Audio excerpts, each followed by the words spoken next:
Starting on this nice little slope, and here we go. That's insane.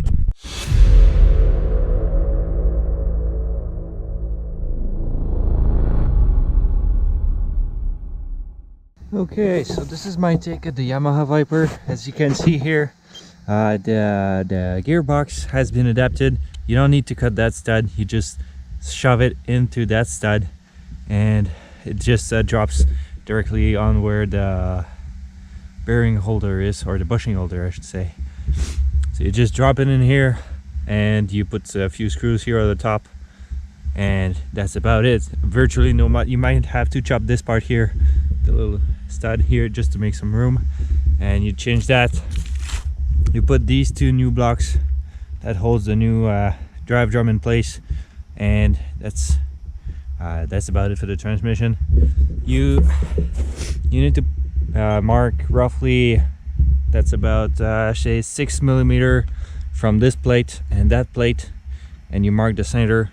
Drop a screw through here on both sides exactly at the same spot. That's where the front goes. And in the back, if you want to keep the stock tunnel, you use this block. If you want to use the if you want to make your own tunnel so it doesn't sit quite as high, because that sits quite high. But if you want to make your own tunnel, you don't have to use that block. You make your own, just like I did for the RMK. Put the 3 millimeter shaft right through it. That's if you want. This is if you want to keep the stock tunnel. But as you can see, the stance is quite high. You can't work around the compression of it, but I just left it like this for convenience. And this snowmobile has the old owner of the sled made his conversion kit with this servo setup, but my setup is a lot more simple. And also I made the front A-arms available with the new, not on this one, I'll show it in a minute, but the new one has the RMK A-arms and a set of spindles. The spindles, they'll be available in the revision 6 as well for the Pro RMK conversion. And yeah, new bulkhead as well. So pretty much bolt on, and you're going to have to cut the body to make it fit. This is a huge battery. I would recommend it 2200 milliamp hour 3S or 2S, depending on what you need.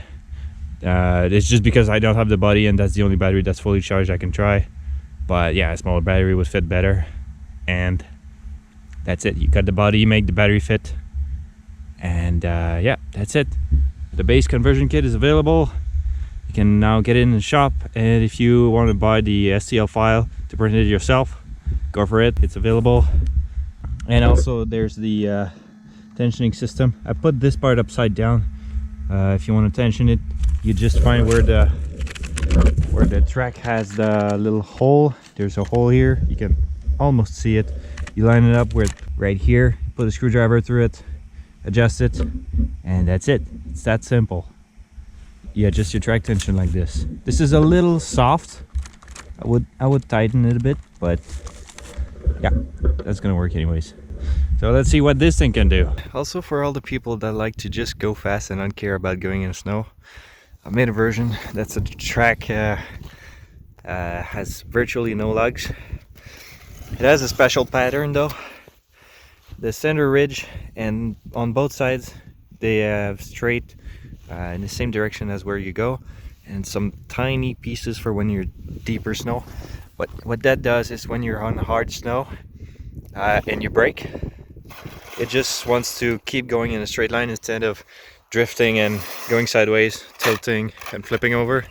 This keeps going straight, and it works really well. So if you just like to go super fast, you can also get this one, and it's a bit simpler as well to do the mods. I have this part, the same part as on the other sled, but the part is straight, so the CG is a little bit lower. And for the front arm, this has been in the making for I don't know how much. I just ditched the idea because it was a bit more work, but For this one, I tried to bring it back. It's the same A-arms as for the Polaris Rush, so in theory this setup could work on the Polaris as well, and it uses these new rod end system. Also, I was able to reuse the stock shocks, so you don't need to replace them. They work and they do a great job, so you don't need to replace that one. And also, I've realized that you can use only one shock if you do use a limiter shaft of some sort, and the suspension does work normally. It's just not as scale looking, and arguably it works a little bit less good, but it's been working great so far for me. That's the setup I'm using for my brother-in-law, so he has a nickel metal hydride battery. He's not quite that LiPo setup yet, so here we go with this one.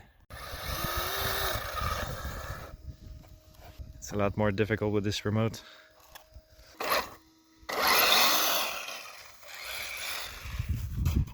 I fucked up.